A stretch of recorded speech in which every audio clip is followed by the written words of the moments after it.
Hello, hello everyone. This is Dr. Leona Mercury and I'm coming in for your weekly reading. This is for the it's for the second week of March. So we're in the first week of March. It is 2:36 on the clock right now, 14, 15, 16 seconds on the ticker. Wow. Well, soulmate energy is coming in. There could also be some affairs here. And I do see the energy of awakening. So that could be happening for some of you. I think that's very interesting. We do have someone holding on for dear life here at the bottom. The other side's telling me to go ahead and keep going. I am a psychic medium and a Vedic astrologer, but I also incorporate tropical astrology in my readings because, of course, it's present in the 21st century, just like Vedic astrology. And as both of those things are present and relevant to pretty much everybody worldwide, then we have to include both. So if you're a tropical sun sign and you are a Capricorn, and that is who you are in tropical, you could very well be a Sagittarius in Vedic astrology. There's a 24-degree difference, but you always want to check your ascendant, and you might find that the readings, both readings, tropical and Vedic, whichever one you applied to my readings, they'll both work for you. You'll find something in each one. May not be perfect exactly because you're not exactly who you think you are, right? I used to think I was one sign and then found out I was another, and whoopsie. Queen of Wands, here we go. There's some manifestation coming in. I think the energy of the deck has shifted a little bit. That's positive. Here we have this energy of the Wheel of Fortune turning in your favor, by the way, my beautiful Cappies, okay? So this is for Capricorn. I hope I said that at the beginning. I may or may not have. I might have been thinking about Aquarius because Saturn is in Vedic Aquarius right now, and it's coming out of being combust with the sun because the sun is going to be moving into Pisces very shortly, like mid-month. And mid-month, that's also the same time that Saturn goes into a new, what's the equivalent of a lunar house in tropical astrology is called a nakshatra in Vedic astrology. And basically that is a once in 30 year transit, and it's only until mid-October. So if you want to learn more about that, come on over to Patreon and I'll be happy to share that info with you. VIPs get all these great Vedic astrology videos, and it's basically just dropping a $10 bill every month, and you get unlimited access to everything I produce, which is a lot of videos every week. Total the number of videos is something like 30 to 32, but half go on Patreon and half go on YouTube. So I make a lot of videos every single week. It's a ton of them. So, I'm a producer, I just keep going. So there is a struggle here, and it could be because of something that's a secret. This struggle is causing a delay as well in terms of things changing, turning in your favor. So if you've been wondering why things are kind of stuck, there is a secret relationship here, okay? It's emerging. Someone's quite conflicted about it because it's actually changing things in their life that they didn't expect. Here's the Queen of Swords. All right, she's kind of looking off in the distance there. This could be a divorce. In fact, I think it could be a divorce here between two people. Capricorn energy, okay? There is some kind of a settlement coming in between two people. If it's not a divorce, it could be some kind of a communication where you two are working something out. Maybe you're putting down the ground rules for polyamory. I don't know. I mean, I'm just coming up with stuff. I don't know what you could be coming up with, but there could be some exchange happening here. That's something the public doesn't see. Other people don't know. It's a secret, but it could just be that it's not other people's business. That's part of that energy, okay? So this has to do with a relationship. There is some Piscean energy here coming in twice. We have the King and Queen of Swords. What's separating them is the scales of justice and money, basically, exchanging monies. You see one hand here is poor, and one hand is got like very well clothed. This is a male hand. This is more of a female hand. So this tells me that someone's been financially abused at the very least, okay? So that could also be a secret as well from family. People may not recognize that. They may not know that there's been financial abuse. but there has been. There's been other kinds of abuse too. I can see that someone was even ignored, and it's been kept a secret that this relationship was not where it should have been. So my beautiful Capricorns, I'm sending you so much love and light. There's been some difficulties in a relationship, and that's coming through. For some of you, it will manifest as a divorce. For others of you, you're going to create maybe like there's a prenup and there's also a postnup. I don't know if you knew that, but you can do that in most states. You get a postnup. Okay, so in this instance, this, okay.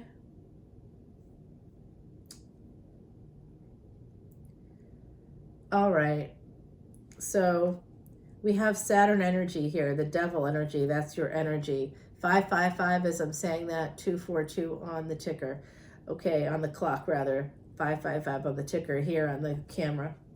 Okay, so we have the energy of the devil coming in, and then we have, again, more Pisces energy in the same line that we have Pisces. So I think that this King of Swords could be the Emperor, which is Pisces Aries energy, and I'm getting a lot of that Pisces Aries energy here, my beautiful, beautiful Capricorns. But this is the person that's causing some conflict probably for you. I don't know if this is manifesting as a tax man in your life. It could be somebody that's connected to the law. There could be some legal case coming in here, but because this queen has her back to the king and she's got her sword up, she's almost like saying, all right, what's up? I'm done with you. I'm moving on. I'm leaving. Bye. I got my sword. I got my direction. I'm heading in this direction. See you later, buddy. And he's got to give her some money. She's got her sword up because she's been abused. So now she's smarter, and that's why she's leaving. And gender is fluid here, of course. So this Hangman is the only card in the deck that, when in reverse, is actually upright. And this particular Hangman from the Salviador Quiche deck has a blindfold on, yet you can see the halo of enlightenment around them. So they no longer have to hang upside down. Usually it's from a tree of life. In this case, it's from a cross. And they're hanging upside down by their foot. Now, I'm going to tell you, this is like a little bit of sexual energy. There's something here about possibly some, maybe you're part of a BDSM community, sex dungeon. I don't know. There's something here about sex clubs. There's something here about that. A secret. It's secret. And you could be getting messages, and that could be part of what's happening here between this couple. I really don't know. Someone creates codependencies. They create conflict and codependencies.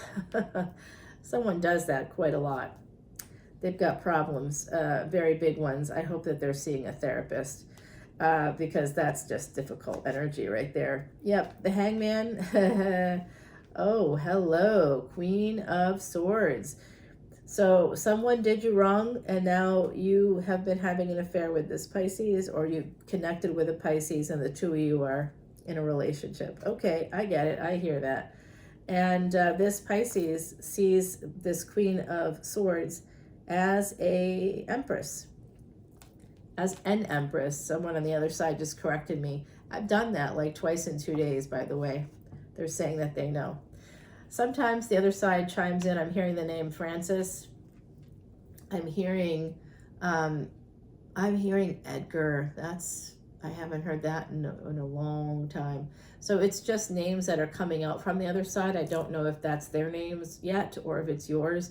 But if anything resonates for you, I'm also hearing Falmouth, which I know is like a town. Well, at least the one I'm thinking of is in Cape Cod. It's actually where those shells came from. So that's interesting. I'm not from Falmouth, but I know of it. All right, let's see here. We have the world turning in your favor because of juggling. So this is Venus energy, and this is Saturn. Venus and Saturn were together very recently in Aquarius in Vedic astrology. Venus has now been sitting with Jupiter in Pisces. Oh, I'm about to sneeze, you guys. Neptune is also in Pisces, by the way, in Vedic astrology, and it's going to spend a very long time there. Neptune transits are extremely long.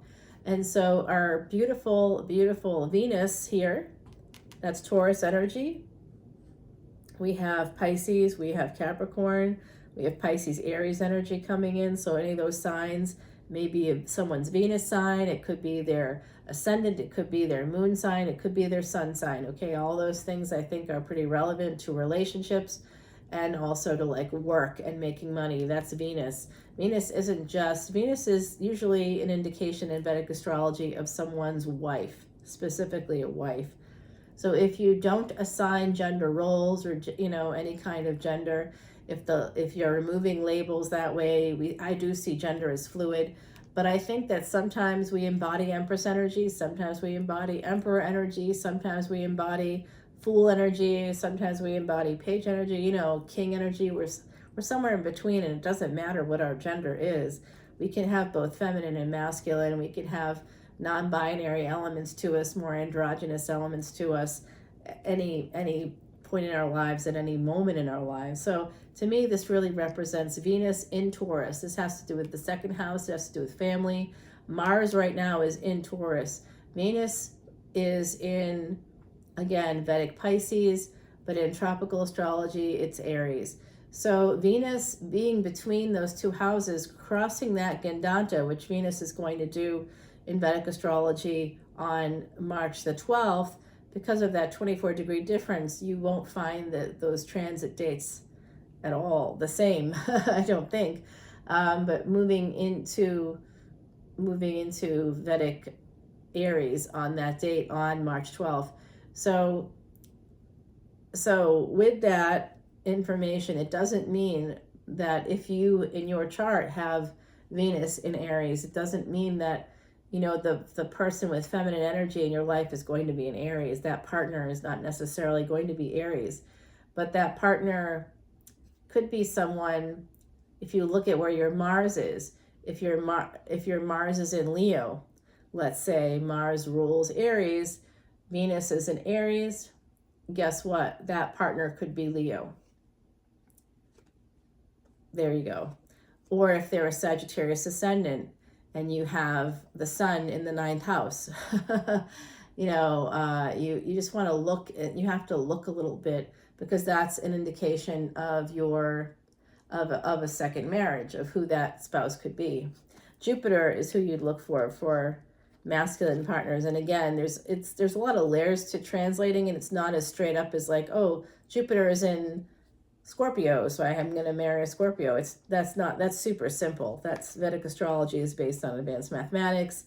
There's I have to look at your Mahadasha, your Antardasha. There's a lot of things I have to look at, a lot of calculations I have to make, because I don't do the straight up, Sag ascendant means Leo in the 9th house, because that's just not mathematically true.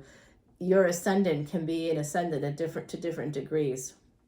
So that changes your chart a little bit going forward. Okay, so like I said, I kind of combine tropical and Vedic astrology in my readings here, because I think that's the most accurate. Now we have double Taurus energy coming out, so I think that's relevant here. There is a marriage here on deck. There is a commitment here. Definitely a commitment, because it's connected to the 8 of Swords, which is my marriage card. Someone is coming forward. They may feel stuck, actually, but this beautiful energy here brought to you by Venus. Venus is the guru of the underdog, by the way, born in the 8th house, and she's the guru to the underdog. So she knows all the secrets to the universe, because she spent 10,000 years inside of Siva, or Shiva if you're pronouncing from northern India. So, okay, this is this beautiful energy of a marriage coming in. Someone's kind of holding back on love. They may feel stuck. There's someone is walking toward love. They're literally walking toward love. There is 3 marriage cards here, 3 cards that show me commitment coming in. This is the energy of love letters, emails, texts. Someone's traveling too. They could be traveling. They could be these could be sex, it could be video sex, I don't know, it's something. There's a lot of sexual energy here I'm getting, my beautiful Cappies. So we do have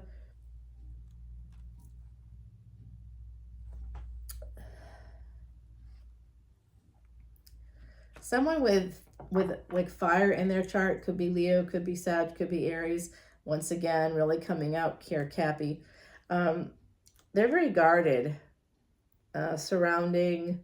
Oh, I see. I think that for some of you out there, I'm picking up on this, that there could be two males here looking at a female, or looking at someone with feminine energy, two people with masculine energy looking at someone with feminine energy, and that someone, this person is going to be walking away from their spouse or their partner or the person that they had children with. They are still connected, at least energetically, possibly financially, and they're very worried about. The Empress has another party involved here. We have the Queen of Swords, the Queen of Wands rather, at the bottom of the deck. We just got the King of Swords. So I do think that this Empress energy could be the Queen of Wands, kind of coming out and telling us the story here about what's to come. And I'm translating it through my own context and just based on the energies that I'm feeling. But of course, I notice when I watch tarot, because I have favorite readers myself. I support readers too. When I watch tarot, I notice that really good readers, ones that I feel have true psychic abilities, as a psychic medium myself, I could look at someone's chart. It's in the chart. I could see it in their chart or not. Without even knowing their chart, I can tell if they're reading the energies, correctly. And most of them do read it correctly, but from their own context. And so they'll be talking about one person when it's two people for me, when it's because that's how it manifests for each of us as individuals. Maybe there isn't one person that embodies both qualities that I happen to come across. So it's two people that are taking care of whatever they're taking care of in my life. There's one of them is falling short, so the universe sends in pitch hitters. That's kind of how it works. All of a sudden, someone shows up and helps you to get what you need, whatever that is. So it's interesting that way. I needed like a dinner companion. I needed someone to like go on walks with me, and the universe sent me 3 people now to kind of help, because some parties can't always be there. It's not like they're my partner and they're just going to do whatever, right? I have other, so I've got multiple friends now that are suddenly popped up in my world and are like, hey, do you want to take a walk? I'm like, yeah. Hey, do you want to go for lunch? Yeah, that would be great. Hey, how about dinner? Let's go walk down a few blocks in the French Quarter. We can do that. I'm not in the French Quarter today, unfortunately, but I did get to see my tiny human for 9 hours, even though it was with 9 cats. 9 cats. You guys, you have no idea what that was like. It was torture. Okay, I'm going to stop right here with the Lover's card. That's more Mercury energy coming out. Mercury is combust this month until the 31st of March, at which point it moves into Vedic Aries. Okay, so this is sidereal astrology. Vedic astrology is the same as sidereal astrology. I am getting now the name Christine or Christina. Could be Chrissy, something in there. I'm being told to pick up the scry and see someone has something they wish to share here. I'm also hearing the name Mark. Mark has come out a couple times in these recent readings. Okay, this is love is going to be coming in. That's a confirmation. Love is going to be coming in. What else do my beautiful Cappies need to know? Thank you to my ancestors, to the spirit guides, and they're all looking at me going, you're just saying that for the camera. You know it. We have a whole relationship happening here. They don't need me to say that. We talk all the time because they're here all the time. And just as I said that, a sort of shadow thing moved behind me. Hello. Hopefully, yeah. Here we go. Okay. So this Knight of Cups is going to lead to marriage. So if a new love is coming in, it could be someone who is younger than you or you're younger than them. But it does look like somebody with cups That could be Pisces, Cancer, could be, you know, Scorpio. It could be any mutable sign too. That's Virgo, Gemini, Sagittarius. I mean, it could be anything in there at all, really. It could be anybody. It's just love.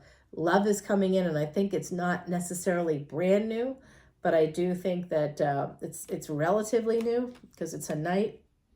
So there's someone coming in, and I think they're coming in for some sex because I think the sex is pretty darn good here. I'm seeing some really hot sex. Like I said, BDSM, sex dungeon. I don't know. There's some kind of something going on here that's pretty good. We got the Lovers card here. So I think what's happening is that a person here who is moving towards the Empress, they would like to marry that Empress. They see this Empress as an opportunity. It's changing their world. They're going to be moving on in their life. They're going to be leaving behind a partner or some other domestic situation. Maybe they've just stayed attached to the past, but they're leaving. But they are very concerned that there's another person here in the energy of this Empress. There's a third party here with the Three of Pentacles, and then we have the Lovers card right here. So let's go ahead. So like it's about making a choice, and that's what someone could actually be asking you that in the next, month or so. Make a choice, me or him, me or her, me or them. They want you to make a choice. They're going to want you to make a choice. Or maybe it's you, my beautiful Cappies, who are asking someone to make a choice, to say, hey, choose me. And it doesn't have to be between, two people. It's not like, hey, choose me or that person. It could be choose, maybe someone needs to cut back on their work hours. Maybe they're working too long. Or maybe they're spending too much time with friends and family and not enough time with you.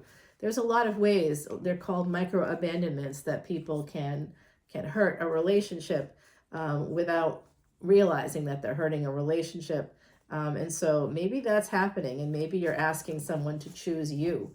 Just basically choose you over whatever it is that they're choosing instead of you. It doesn't have to be a person.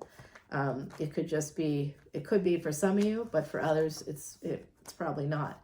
It's maybe it's gambling and drinking. It literally could be any addiction. Choose me, not the addiction. Let's choose our family, choose our home, choose our partnership, choose our life together.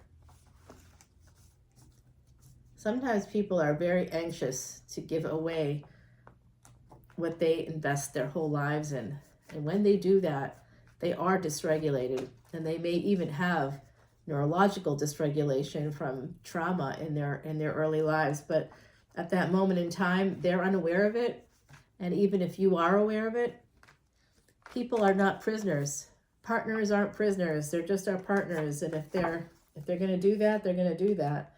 We just have to live with it and just continue to be calm and consistent. I was going to say be the better person, but we're all just people, right? No one here is good or bad. We're all just people. But that's a very important lesson to remember, to learn if you haven't learned it yet. Partners are not prisoners. They can leave, and if they want to leave, you should let them, because if they want to leave, you don't know the real reason, and they may or may not ever tell you.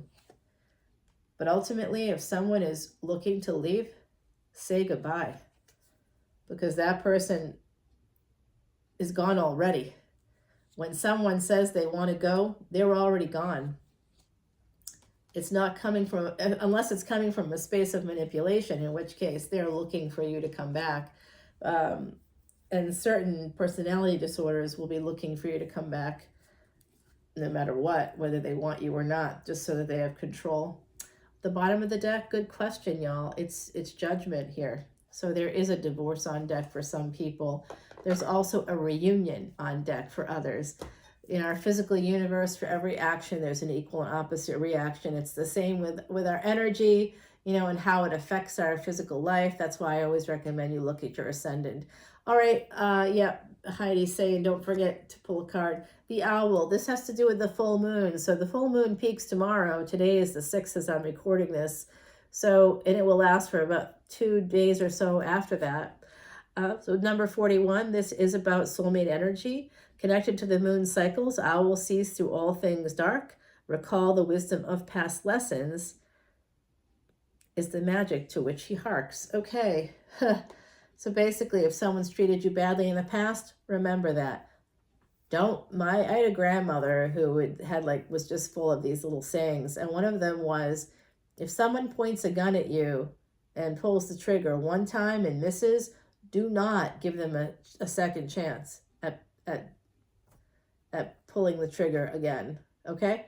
So hopefully that's helpful, you guys. I love you. I'll see you on Patreon. All the info is below. Bye now.